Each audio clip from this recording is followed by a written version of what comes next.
একটা ইমো অ্যাপসের মাধ্যমে চাইলে আপনি একাধিক অ্যাকাউন্ট ব্যবহার করতে পারবেন। তো যেটা আমরা আগে পারতাম না, এখন ইমো আপডেট আসার পর থেকে আমরা একটা ইমোর মাধ্যমে আমরা কয়েকটা অ্যাকাউন্ট ব্যবহার করতে পারবো। তো এখানে দেখতে পারতেছেন যে আমার 3টে অ্যাকাউন্ট এখানে লগ ইন করা আছে। একটা ইমো অ্যাপসে আমার এখান থেকে 3টে অ্যাকাউন্ট লগ ইন করা আছে। তো আমি চাইলে যে কোনো একটা ব্যবহার করতে পারি। এখান থেকে জাস্ট আমরা লক আউট করে করে আমাদের অ্যাকাউন্টগুলো চেঞ্জ করে নিতে পারবো। তবে আমাদের ইমো অ্যাপস থাকবে একটা ইমো অ্যাপসে আমরা কয়েকটা অ্যাকাউন্ট ব্যবহার করতে পারবো। তো খুব সহজভাবে দেখিয়ে দিব কি করে আপনি আপনার ইমো অ্যাকাউন্টে একাধিক অ্যাকাউন্ট অ্যাড করবেন। তো তার আগে বলে রাখি, যারা এখনো চ্যানেলটা সাবস্ক্রাইব করেন অবশ্যই চ্যানেলটা সাবস্ক্রাইব করে পাশে থাকা বেল আইকনটা প্রেস করে দিবেন। নিত্য নতুন ভিডিও পেতে অবশ্যই বেল আইকনটা প্রেস করতে ভুলবেন না। জাস্ট আমরা আমাদের ইমো অ্যাকাউন্টের প্রোফাইলে চলে আসতে হবে। আমি এখান থেকে প্রোফাইলটা ওপেন করে নিলাম।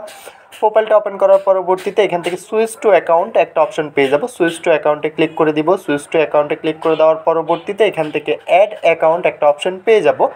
এখানে দেখতেছেন যে অলরেডি আমার 2টা অ্যাকাউন্ট অ্যাড করা রয়েছে। তো আমি এখান থেকে আরও একটা অ্যাকাউন্ট আপনাদেরকে অ্যাড করে দেখিয়ে দিব। তো এখান থেকে জাস্ট অ্যাড অ্যাকাউন্টে ক্লিক করে দিব।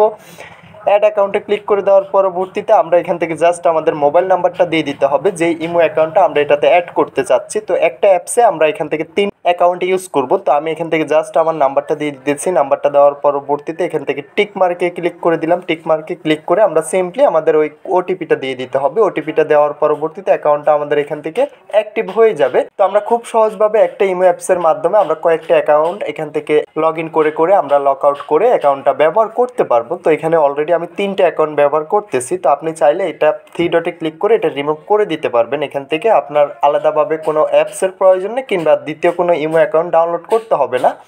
একটা ইমো অ্যাকাউন্টের মাধ্যমে আপনি এখান থেকে একাধিক অ্যাকাউন্ট ইউজ করতে পারবেন। তো আমি যেভাবে এটা করতেছি, তো আশা করি বিষয়টা বুঝতে পারছেন। ভিডিওটা আজকে এতটুকুই, দেখা হচ্ছে নেক্সট ভিডিওতে। সবাই ভালো থাকবেন। যাওয়ার আগে একটি কথা, যারা এখনো চ্যানেলটা সাবস্ক্রাইব করেন অবশ্যই চ্যানেলটা সাবস্ক্রাইব করে পাশে থাকা বেল আইকনটা প্রেস করতে ভুলবেন না।